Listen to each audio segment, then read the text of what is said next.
Welcome back to our series of questions and answers. In our last session, we asked the question, how can we know that God exists?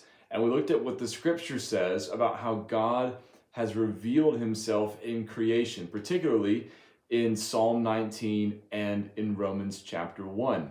In this session, we're going to follow up on that question by asking another question.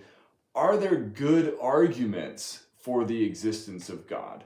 And the answer to that, of course, is yes, and we're going to look at some of them, in particular, a set of arguments made by a theologian named Thomas Aquinas. Now, Thomas Aquinas was a medieval theologian. He was a brilliant man. He wrote, most famously, his work called the Summa Theologica, which means the sum of theology, and he didn't finish it, and yet even still, it comes to about 5 volumes of very small print. But in that great work, one of his most famous and enduring contributions was what we call Aquinas' 5 ways. These 5 ways are 5 ways that Aquinas set out to demonstrate that God does in fact exist. And we call these 5 ways the cosmological argument, or they make up part of what we call perhaps the cosmological argument. And the reason for that is that the word cosmos means universe, and Aquinas' 5 ways come from observing the universe, observing the creation that God has made, where God has revealed himself, and seeing how we can reason from what we see in creation to the reality of God, to the truth that God exists. And so we're going to look at some of Aquinas' 5 ways and see how they can help us sort of extend the connection between what Scripture says about God revealing himself in creation and people being able to come to an informed, reasonable conclusion based on that creation that yes, there is a God. In other words, what I'm saying is, you might say to somebody who doesn't believe in God or is struggling with doubts about the existence of God, you might say, well, it's obvious. Look at creation. Look at all the things that God has made. It's obvious that there's a God. If they look around at the sky and the stars and the mountains and the seas and the trees and everything, and they say, I still don't get it, I still don't see it, or I still struggle, I still have doubts, Aquinas' 5 ways help take us beyond just looking to also reasoning, thinking, meditating, contemplating the creation that God has given us and how it points us back to the reality of a creator. Not just by looking, but we might say by observing, by looking carefully, by looking thoughtfully at the things that God has made. So we call these Aquinas' 5 ways because he says in that famous book, the Summa Theologica, he says the existence of God can be proved in 5 ways. And here's the first one. What we call the first way is what's called the argument from motion. Okay, and here's what Aquinas says. I'm quoting from one of the translations of his work, and he says this, just briefly. He says, "It is certain and evident to our senses that in the world some things are in motion," right? Things move. "Whatever is in motion," he says, "must be put in motion by another. If that by which it is put in motion be itself put in motion, then this also must needs be put in motion by another, and that by another again. But," he says, "this cannot go on to infinity, because then there would be no first mover, and consequently no other mover. Therefore it is necessary to arrive at a first mover put in motion by no other, and this everyone understands to be God." Now, let's talk about what he means there. We look around at the world and we see things moving. People move, animals move, right? If we listen to the scientists, right, and study science, or even just observe the heavens, we realize that the earth is moving, the stars are moving. right? And so what has put all those things in motion? Well, Aquinas says if something is in motion, it must have been put in motion by something else. That seems obvious, right? If we see something moving, we know that something must have moved it, or at least started it moving. And Aquinas says that you can't go back to infinity with something before that, something moving it, and then something before that moving it, and then that can't go back infinitely. There has to be a first mover that isn't moved, right? This is where we get the phrase the unmoved mover. And Aquinas says we call that unmoved mover God. Now here's an illustration that we can use. It's probably not original with me, but I don't remember where I may have encountered it. But here's an illustration. If you see a set of dominoes set up to create a domino fall, right? Where you set up one domino after another and you push one down and they each knock the others down until they've knocked all of them down. Well, one domino moves another, which moves another, which moves another, but we all know that somebody has to move the first domino. The first domino is not going to move itself, right? That's what Aquinas is saying, except on a universal scale. Something had to start the motion.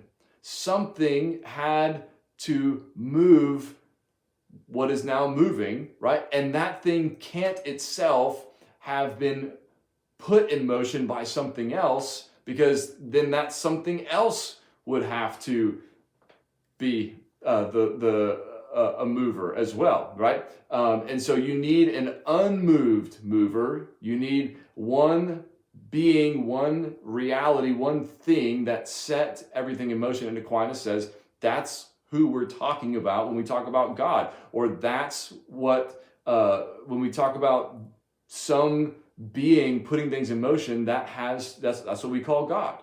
Right? So of all the things that we see moving, there has to be a source of that movement that was not itself moved or put into motion. Right? Here's the second way Aquinas gives us, and this is related but a little bit different, and this is what we call the first cause. Right? He says there is no case known in which a thing is found to be the efficient cause of itself, for so it would be prior to itself, which is impossible. In other words, nothing that we know, right, that has been caused can cause itself, because the cause has to come before the effect. And so if I am the effect of my own cause, then I had to exist before myself in order to cause me to exist, which doesn't make any sense. It's a logical impossibility, right? So he says everything that has to have a cause, or almost everything has to have a cause, right? We don't know of anything that has been caused that that caused itself, right? So if so, it would have caused itself, and that's not possible. Now he says, now to take away the cause is to take away the effect, right? And again, this is common sense, right? This is logic. If you take away the cause of something, then you also take away the effect. If nothing causes this thing to exist, it won't exist. Right? Therefore, he says, if there be no first cause among efficient causes, there will be no ultimate nor any intermediate cause. You can't have a last cause, you can't have a middle cause, unless you have a first cause. And he says, therefore, it is necessary to admit a first efficient cause to which everyone gives the name God. So you have to have a cause at the beginning of all the other causes and all the other effects. You have to have a cause at the beginning that is not itself caused. Whatever that is, Aquinas says, that's what we call God. God is the one uncaused reality in the universe.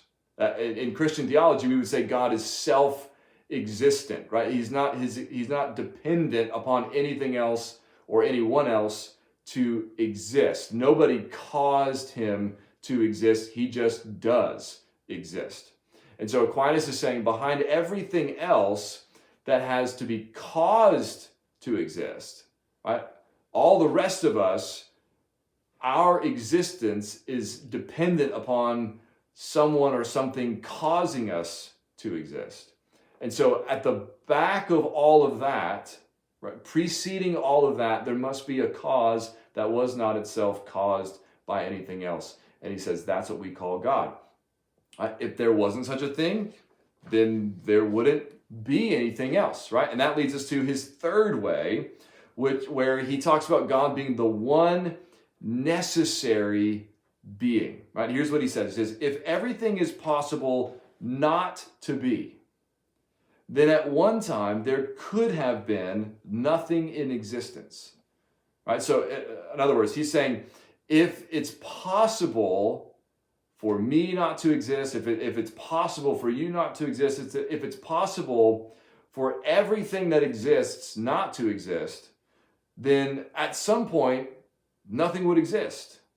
Right? Then he goes on, now if this were true, even now there would be nothing in existence, because that which does not exist only begins to exist by something already existing. Again, we know this to be true from observing the world. Things only come into existence by the work of something or someone who already exists. Things don't come into existence on their own. They don't come into existence from nothing. They have to be brought into existence from something that already exists. So he goes on, therefore, if at one time nothing was in existence, it would have been impossible for anything to have begun to exist. So if at one time there was absolutely nothing, then there would still be nothing. Because nothing cannot bring something into existence. He says, therefore, not all beings are merely possible, but there must exist something, the existence of which is necessary. There must be something, in other words, that has to exist, that cannot not exist. He goes on, now it is impossible to go on to infinity in necessary things which have their necessity caused by another. Therefore, we cannot but postulate the existence of some being having of itself its own necessity, and not receiving it from another, but rather causing in others their necessity.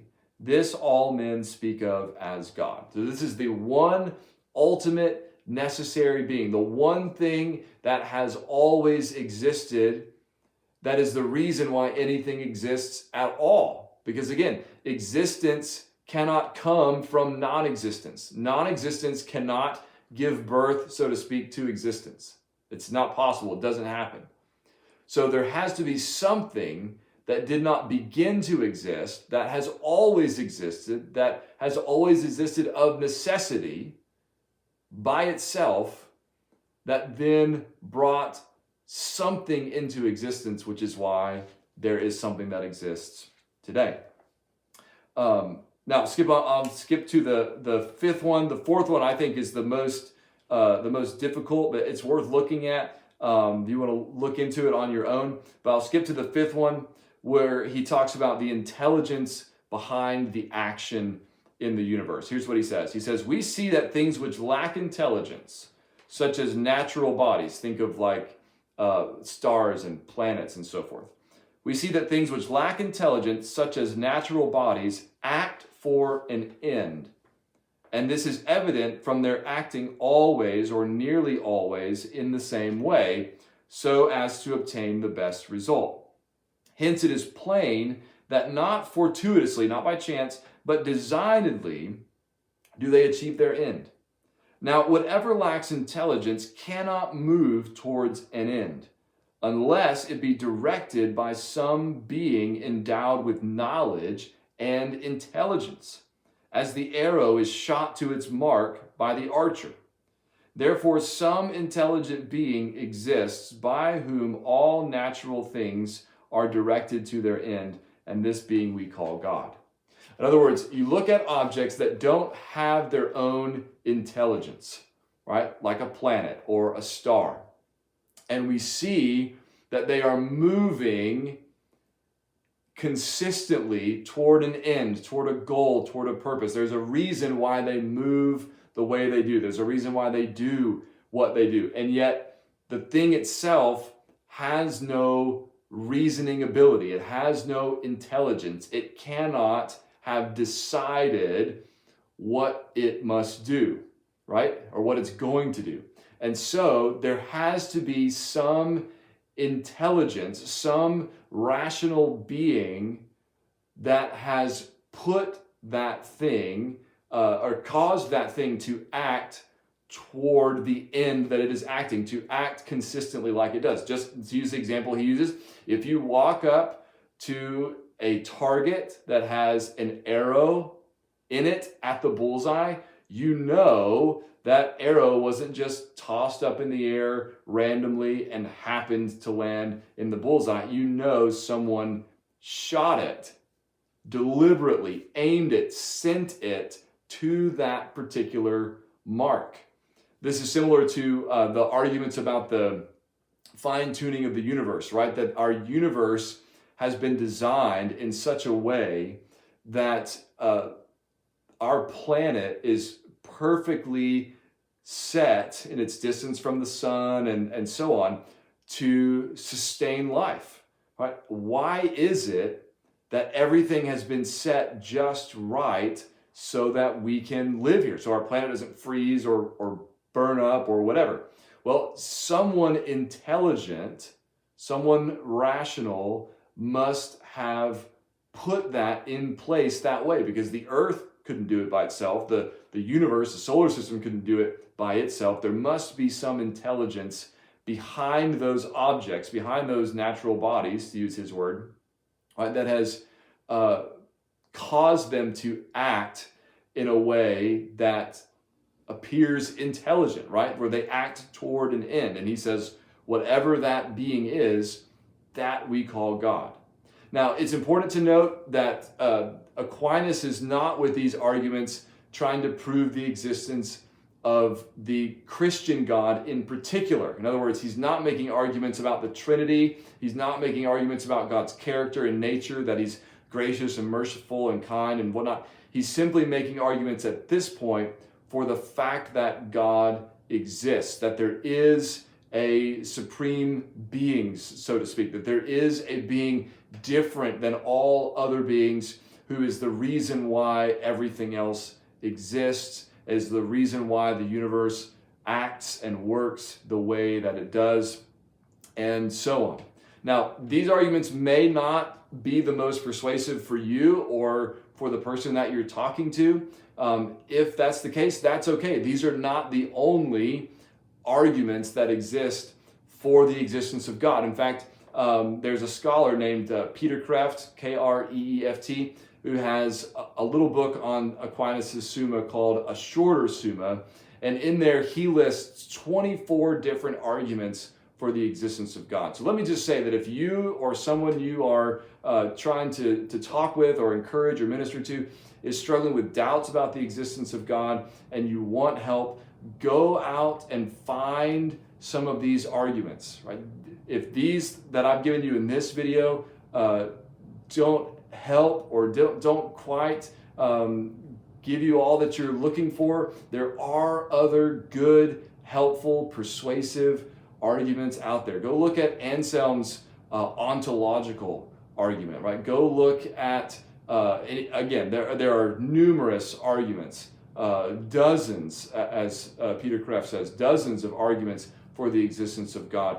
He has written the evidence of his existence into the fabric of creation. It is there for us to see. Sometimes we just need a teacher, a friend, a scholar, a thinker, a companion, right, to help us to see it. So I pray and hope that this has been a blessing to you and a help to you. God bless.